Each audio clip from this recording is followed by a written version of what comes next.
Hi, and welcome to another episode of Can't Stop the Growth. I'm your host, Chad Peterman, and today we are going to talk about a tool that I personally use on a daily basis called reframing.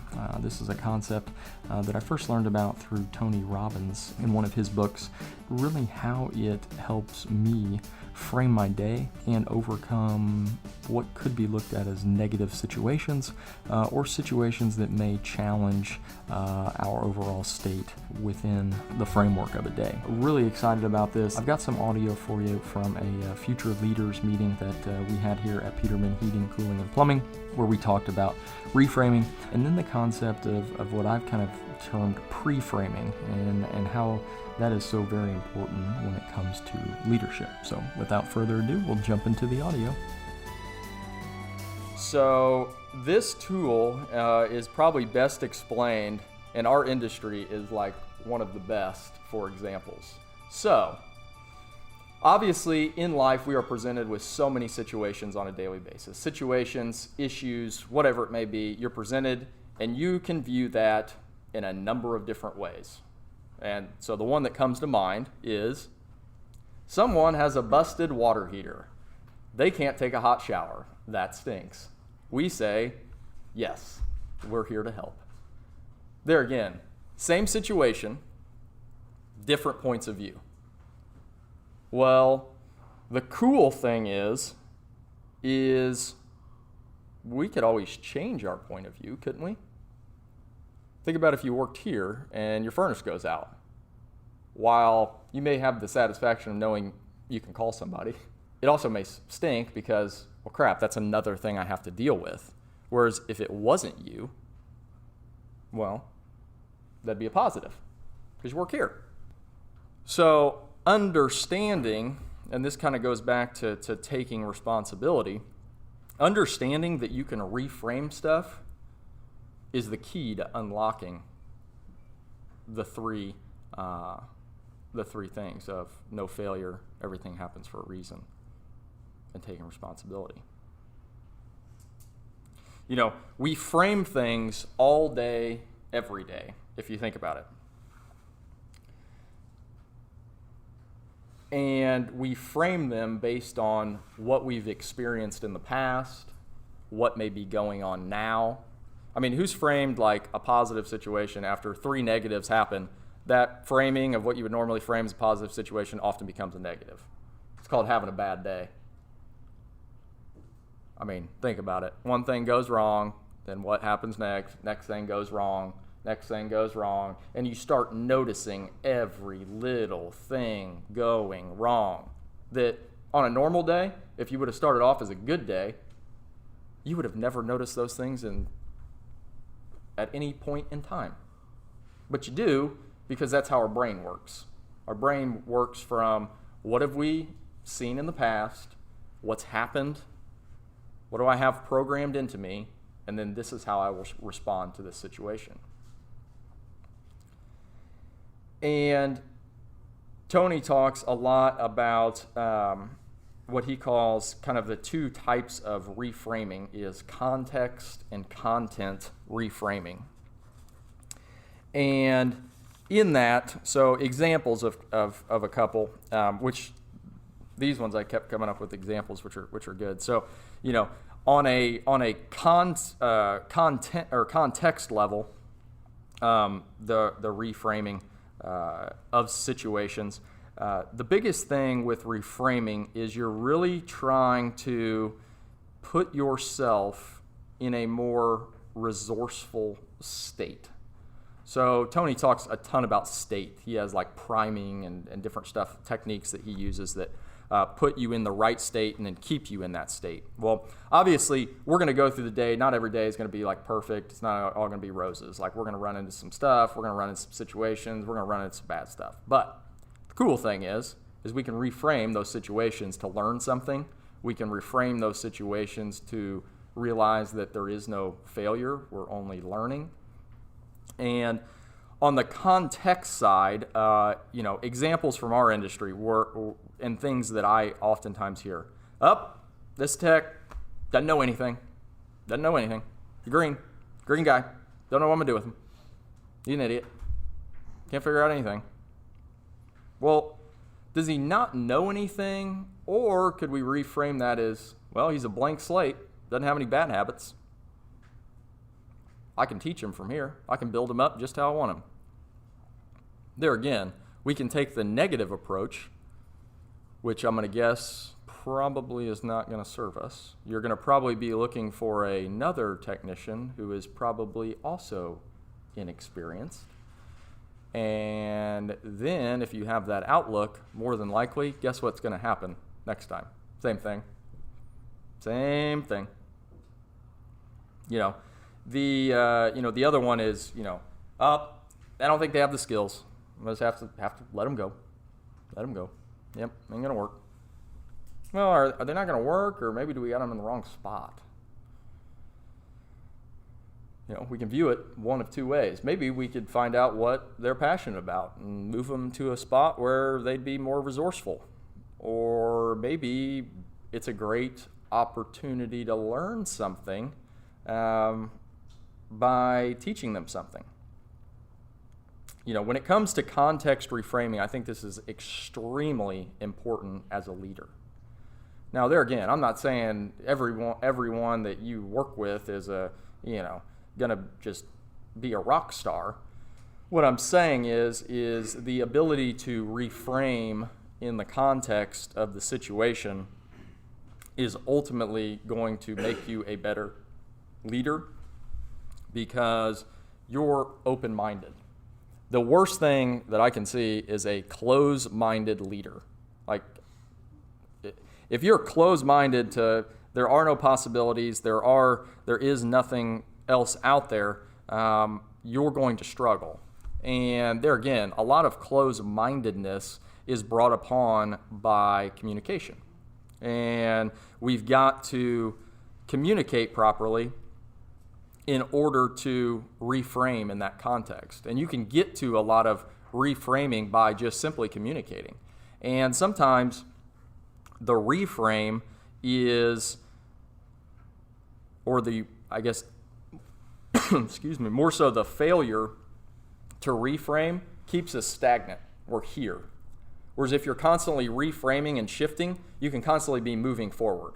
So reframing this situation, that went wrong. Okay, let's go figure out this one, and then we'll move back on. And it kind of goes back to kind of that always learning type thing of we're always going to learn from this situation. I don't care what it looks like. I'm going to reframe it so that I can be resourceful and we can make something good of this. On the one context reframe that I've found, and I know that I think I talked about this the previous time. So I've been, I figured this out literally this week. It's so crazy. It's stuff. Sorry, I get a lot out of this. It's as far as like figuring out stuff. But so I've been really just really zeroed in on this like treadmill workout. I just love this thing. And I'm liking it more and more as it gets harder and harder because I'm learning so much more. And like the other day I was doing it and I was like, God, like I keep turning up the speed, yet it doesn't seem to be harder. Like I seem to be okay, but what I figured out the other day is that really what I was doing was reframing. So I feel like I was able to run longer and faster because I've reframed working out as not a physical exercise, it's a mental exercise. So physically, if I just thought of it as a physical exercise, my freaking legs would be hurting. Like, this sucks. Like, I don't want to do this. I'd be out of breath. Like, I don't notice my breathing changing at all because all I'm thinking about is mental. Just another step, another step, another step, another step. And by the end of it, you're done. And literally every time, like I think I said the time before, there was one Sunday I tried it and I couldn't do it. So my big thing is running 4 miles under 30 minutes. That's what you just haul ass and just go. I'm big at when it comes to working out, I'm probably the worst coach ever. Just go. But one Sunday I couldn't do it. I was like, damn it.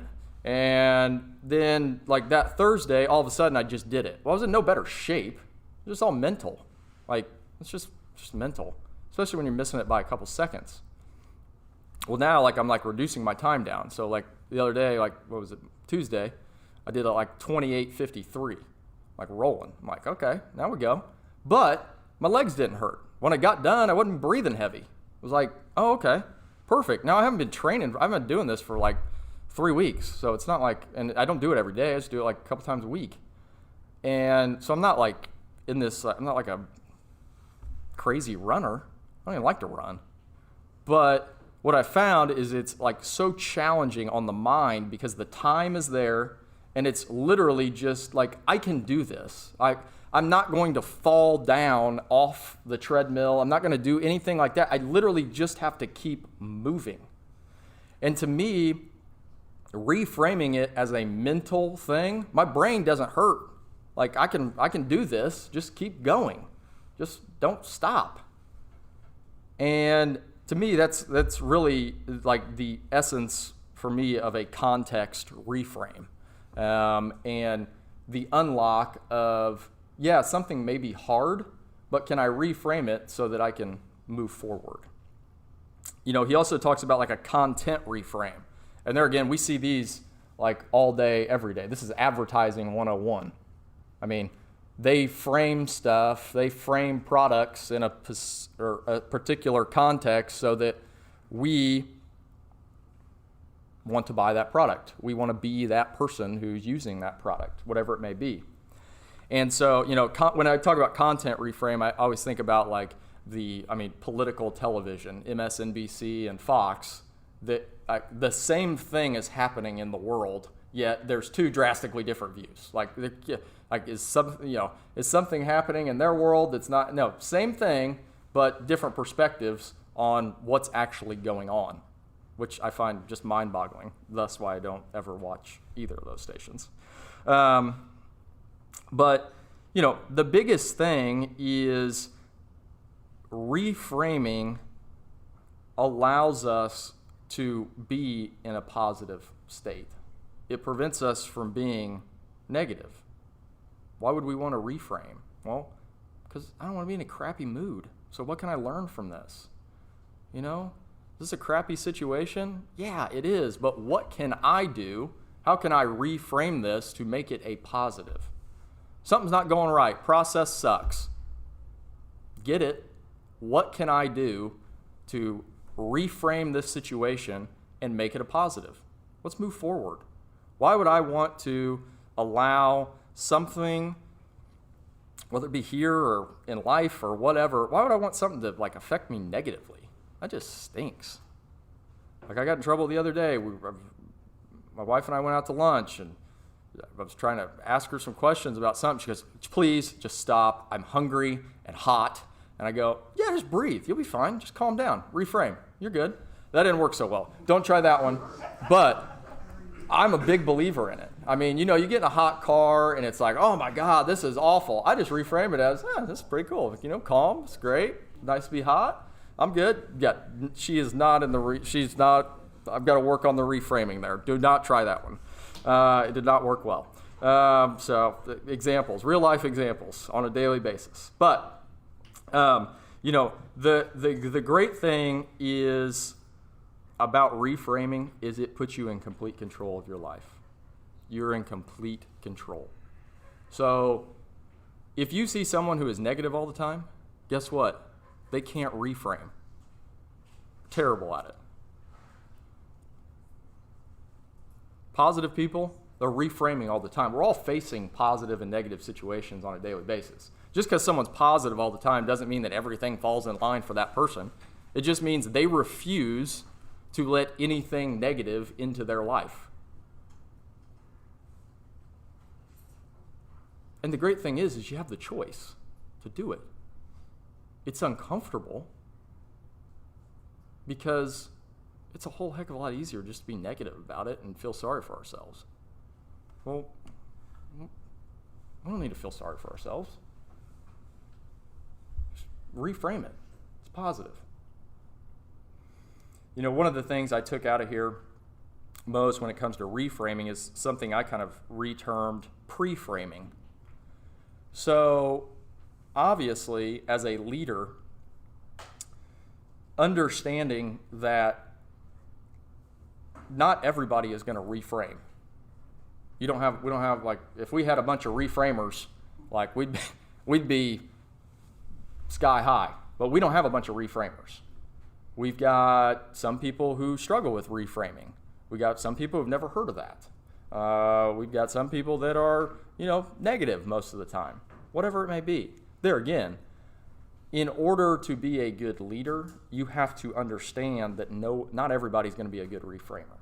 So, what's that put the onus on us to do? Well, that puts the onus on us as leaders to pre-frame things. So when I talk about pre-frame, I talk about getting feedback, explaining things, understanding that if you change something, there can be a number of things that people could think, right or wrong. They may be totally wrong, and that's fine. There again, everybody's going to have a perception of like, hey, here's a new thing. My brother and I were talking on the phone yesterday about a new program we were going to roll out, and we probably talked for 20 minutes, and it was all pre-framing. Well, if we present it like this, do you think we're going to get the buy-in from everybody? Well, maybe not. Well, what time do you think we should do it? Well, do you think we should get them all in a group? Do we think we should give it to them, and then maybe they'll give it back to us? How are we gonna frame this change so that, one, they understand, two, they don't feel threatened, three, they buy in to what we're doing. So obviously buy-in is huge. How do we get them to understand what we're trying to communicate? There again, no one is trying to impose something that is terrible. It's just understanding why it is that we may do something like that. And I think a lot of things that cause confusion or anger or anything like that are often the result of a leader not pre-framing what they're doing. And pre-framing is just another word really for just communicating and explaining literally everything. So I'm a C personality, so like I can pre-frame like nobody's business. I'm sure some of you that work closer with me are like, geez, detail overload, calm down. But that's one of the things I've learned is you've got to go, while people may not be super detail oriented, I like to go into all of them so you understand why I did this, what I was thinking about when I did it, why you should think like this. All of this stuff comes into play. And it's the same in kind of the sales side of things when we're talking to customers, is that how are we framing what we're selling? Well, we frame it as we're a family-owned company. We've been in business for this long. Our installers are wonderful. It's going to look like this, all of this stuff. You're framing, and we're always framing things to people. I always tell and always joke with the salespeople. I'm like, I remember when I used to go out there and sell, I did not like that. That was just not good. Well, what I've come to learn is that leadership, and while sales gets kind of a negative vibe type thing, like, whatever it may be, leadership is a whole lot about sales. Because essentially, you're selling an idea, you're selling a change, you're selling whatever it may be. And where leaders get in trouble is when you don't think you're a salesperson. Because when you think you're a dictator, you're not going to get much through because you're going to get resistance. But when you're a salesperson, if you look at every change that you implement as a sales call, how are you going to frame that? How are you going to frame the situation? And there again, we're not trying to sell something to somebody like that they don't need. We're trying to sell a change. We're trying to sell, whatever it may be, a new process.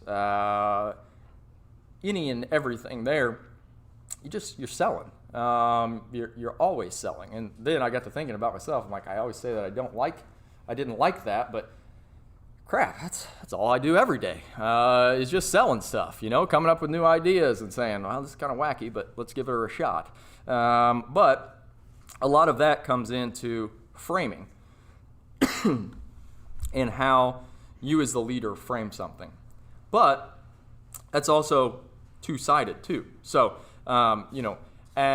if you are in a position where a leader is framing something, and you're following that person, you can move a lot faster if you two are framing things. So if you're framing this as, well, this change seems like it's really, really terrible, or well, I don't know how we're ever going to make this happen, or this seems crazy, or I don't know what they're thinking, this, that, and the other, if they haven't done a good job of pre-framing. Well, what we can do to help each other and to keep moving forward is we can reframe. Well, okay, this change kind of seems like it sucks, but I know that probably this person probably has the best of intentions. They seem to be. They don't seem to want to sabotage the entire business. So how can I reframe this? Well, maybe I could ask some questions, or maybe it is a good thing. Maybe we ought to try it, or let me try it and then kind of compare it to the old one, and then maybe I can provide some feedback to this person, or whatever it is. There again, just understanding that when you take that reframe, you as a person, whether you're a leader or following a leader or whatever it looks like, when you're able to reframe, you're able to be in a resourceful state. If you don't reframe the situation and you just take negativity into the situation, you're not going to help the cause. You're going to hurt it. There again, are people going to come up with bad ideas? Yeah, they are. Trust me, we've come up with bad ones before. We're going to come up with bad ones tomorrow and the next day and the next day. But there again, we're just learning from them. It's just an idea that is a little bit different. I look at a reframing tool that we use, and I'll wrap up here in just a few minutes. But you can tell this is my stuff. We'll keep going. I could talk for probably another hour on this stuff. But one of the biggest reframing tools that we use, as I got to thinking this morning, is the disc profile. I mean, that's reframing at the biggest level. You're trying to understand how someone receives information and how to give it to them properly. And then you're understanding where you stand, where your personality is, and then how do we bend to the other person's personality? And then how can we get them to bend back towards ours a little bit? And there again, that's just all about reframing. That's reframing how you say something, how you give direction, how you follow somebody. Like my brother's a D. He wants to get stuff done, but as I constantly tell him, you have to reframe that because not everybody is like that. Not everybody is just go, go, go, go, go, go, go, go, go. There are some people who want to make sure that everybody's taken care of and make sure that we have everything aligned and think about things and do all of that. And there again, the world turns with all of us. There's no wrong personality. It's just different ways of taking information. But we all have to be willing to reframe in order to communicate. So if your leader is a D, well, you're going to have to reframe and understand that maybe they want to get stuff done, but there, on the other hand, if you're another personality type, they've got to understand your personality type too. It's a two-way street. We've got to understand each other to keep going. And that's where communication is key, but the right communication. How do we frame our communication to others?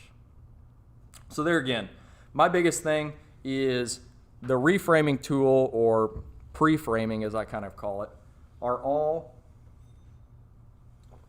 means of putting yourself in a resourceful state. How can I be resourceful today? I'm telling you, when I go into a situation and I know that I have framing on the top of my mind, like, hey, we're going to go in here and we're going to explain things, we're going to answer questions, we're going to make sure that everybody's on the right page, we're going to move forward. I get excited, obviously, as you can see. And I also am in a resourceful state. Those conversations go better. Those meetings go better. You know, if we got a meeting that's to address an issue that is of concern or something like that, I go into it going, we're going to learn something. We're going to get better. I'm going to get better. And I think that's oftentimes the problem that we run into when it comes to reframing is we don't want to reframe a situation because it's uncomfortable. I want it to be in my frame. Why don't you get that? Can't you understand? In order to reframe, you got to change. Sometimes that means yourself. You've got to change a little bit about how you respond, and when you do, you can find a positive, resourceful state to be in. Then everybody moves forward. So there again, it comes from everywhere. It's a ton of just getting yourself to that place where you can be resourceful, where you can be helpful. How do I do that? Well, I know in my life, and what I've learned is being in a positive state, viewing every situation as an opportunity to learn, viewing every situation as there is no failure in this, there's only something to gain, and then taking responsibility for, I'm going to reframe this situation. I'm going to pre-frame this situation. I'm going to make sure that everybody's on the same page. I'm going to make sure that if something new is rolled out, I'm going to be resourceful at it. I'm going to reframe that as this could be a positive. Something good could come of this.